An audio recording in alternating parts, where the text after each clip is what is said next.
Down 2 inches, hold, set, stop on the drain marks.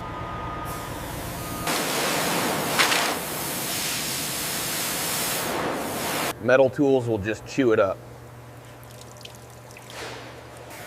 Now we can see the hinge pins. Next step is penetrant and a Pace. We want a consistent bead, no undercut. The joint edges. This has to survive until final coating. We're sealing the pits, not hiding them. Coverage first, then we move floor, clean fit. Now the cab can be rebuilt the right way. Teal under the oxide. We strip it right so the new finish actually lasts.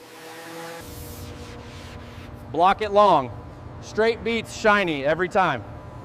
It's clean, surface clean, booth clean, then we earn the gloss. Keep it wet and even.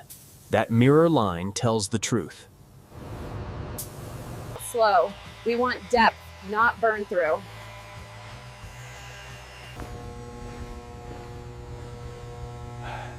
That teal, it's back. Pressure's coming up.